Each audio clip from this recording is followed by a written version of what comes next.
Hello everyone. Today we are here at Apollo Hospital Guwahati. We have with us Dr. Puja Banerjee Baruah, who is a leading pediatrician from Guwahati, who will give us an insight on how important is COVID vaccine for children. Ma'am, over to you. Thank you, Namrata.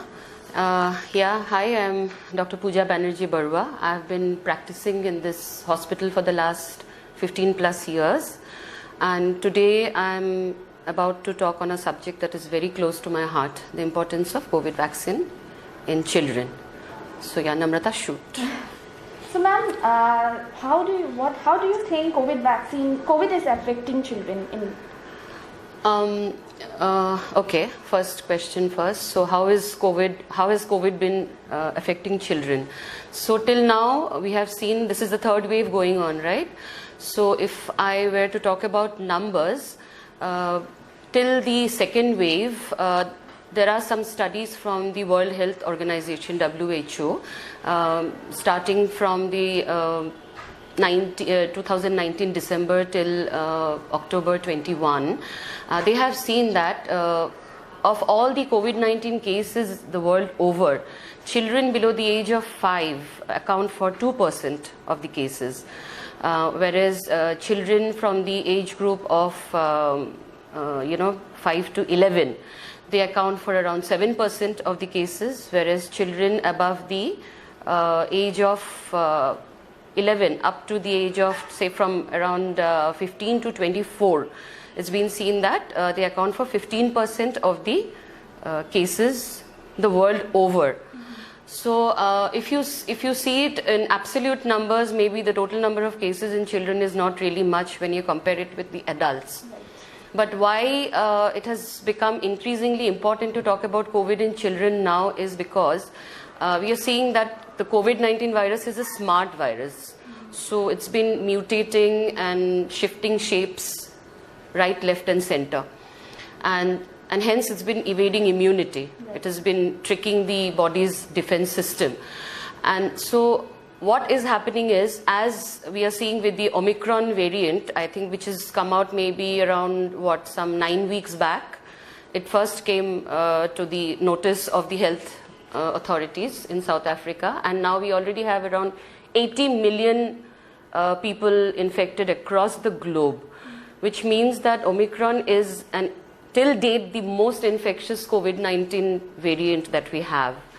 And because of which, it means in total numbers, lots of people are getting infected, lots of adults. And when lots of adults get infected, because children share the same space as adults, so when it comes to numbers, a lot more children are getting affected now. And so ultimately it comes out to larger numbers.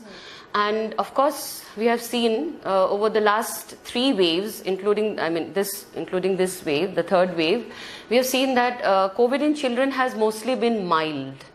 Okay, so that has not changed even with Omicron. It's still mostly mild. Say out of 100 children, maybe around 70 to 80% will still have mild symptoms. Some maybe 10 to 15% will have moderate, and another very low percentage, 2 to 5%, will have severe symptoms requiring hospitalization, institutionalization. Right. So this is basically the breakup, and this is how COVID is physically affecting children. But interestingly, COVID also has some collateral effects on children, which I think should be talked more about than the physical effects, because this pandemic, we have seen, has become a kind of a curse for our kids. It's kept them away from schools, kept them away from socializing with their peer groups, and it has brought a lot of mental health issues to the fore.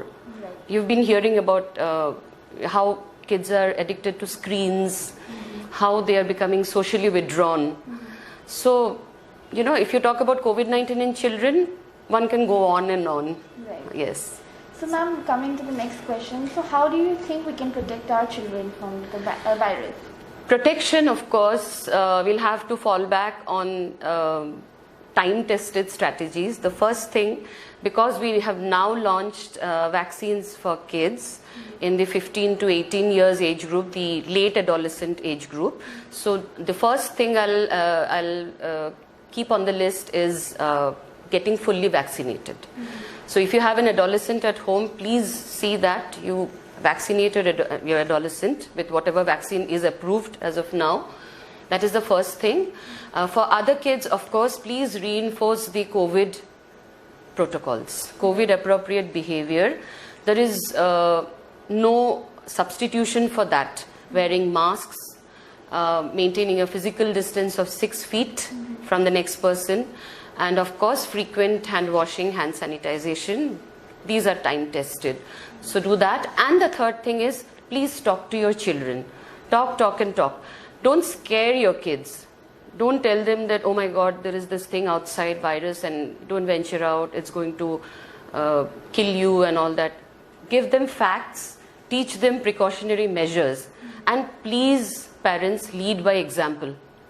Because kids often don't listen to the words that parents speak out, they follow the actions quietly, you know. Whatever you do, kids are likely to follow you more. Absolutely. Your actions more than that. So by way of protection, I will say that that is what we as a community and as parents can do.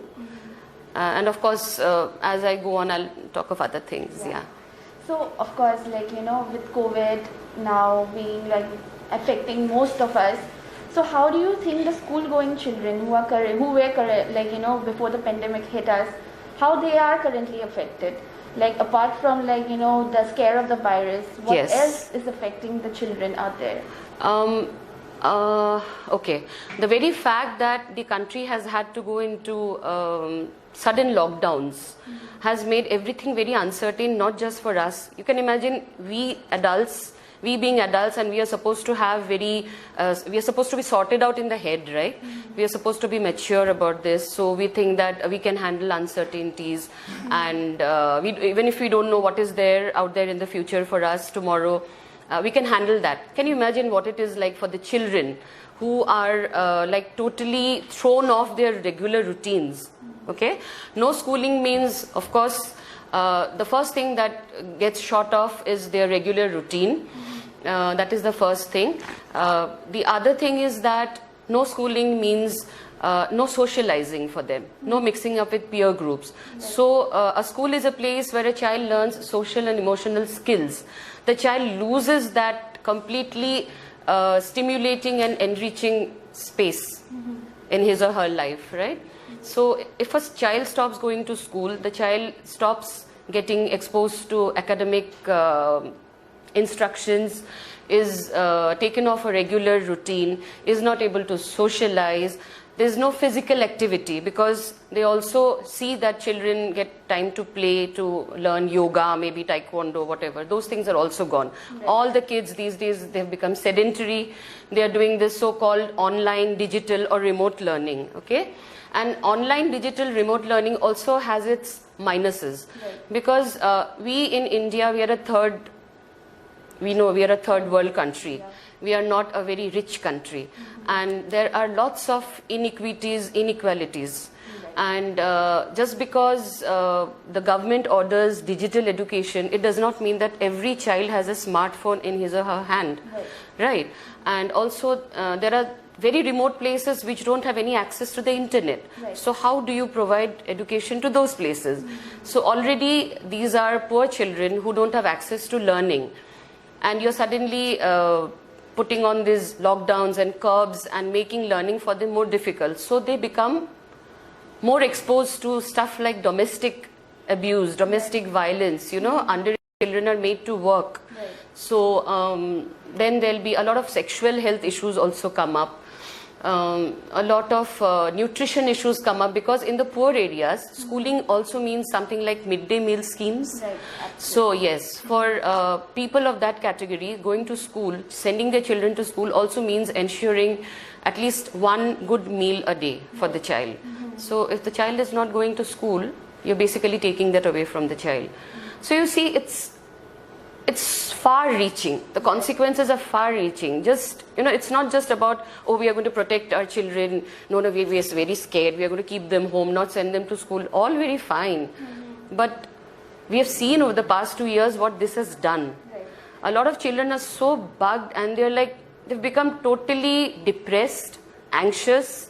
They are indulging in suicidal behaviors. They're indulging in substance abuse because they don't know what to do with their free times, because everything cannot be done online. Right. There isn't that pleasure, that spark, that The moment of being there. yes, that in-person thing, you cannot substitute it with digital thing, right? So this not going to school, I will say, has affected children physically, has affected them mentally, emotionally, all round. Right. All round. So ma'am, like now as we know, the vaccines for children are rolling out, and there are a lot of prejudices or a lot of Bias. parents apprehensive about vaccinating their Yes. children. So what do you have to say about it, and what do you suggest for the parents who have young children at their homes? Okay, so a very favorite question of mine. I was waiting for you to ask me this, because you see, in India it's only from the 3rd of January that we have begun to roll out Covaxin, that too for the late adolescent age group, 15 to 18 years. Now people are asking, why have we selected this age group? Because it's all based on, it's all evidence based, okay? It's not just a fluke that suddenly the government decides 15 to 18, no. It's been seen that of all the age groups, they're dividing them into below 5, 5 to 11, 11 to 14 and so on. It's been seen that kids in the 15 to 18 year age group are very vulnerable to the complications of COVID-19. And so it has been seen, as quoted by Dr. N.K. Arora, he is the chairman of the National Technical Advisory Group on Immunization in India. According to his, what he said, he's gone on record to say that 75% of the deaths in children have occurred in this age group, 15 to 18 years, because of which we are targeting this vulnerable age group first. And so Covaxin, as you know, it is the India's first indigenous inactivated vaccine. So it's a very safe vaccine actually, by Bharat Biotech, and it's been rolled out from the 3rd of January. And the best thing is that the teenagers, the adolescents have shown such enthusiasm. We have been able to vaccinate more than 52% of our teenagers in this age group with the first dose by now. And we have about maybe 7.4 crores of teenagers in the 15 to 18 years age group. So we have already administered the first dose, and they are gearing up for the second shot now. Right. So this is the thing, and from what I hear, the government is planning to roll out the same vaccine in the 12 to 14 year age group from March, if I'm not wrong. And we have a substantial population there also, around 7.5 crores, similar to this same year. And once that is done, I believe we'll keep going to lower age groups, because as these kids get vaccinated, studies are also on, the trials are also going on side by side. So I believe that we are very hopeful that we'll be able to protect all our kids, all our vaccine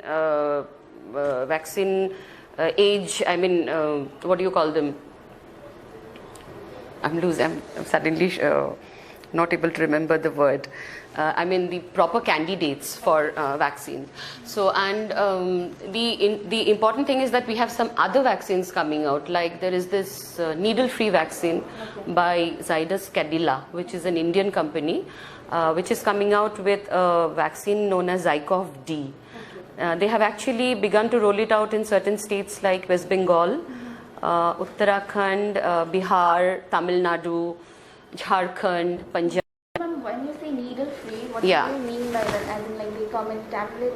Or No. It is something which is injected, but it is needle-free, as in there is an applicator.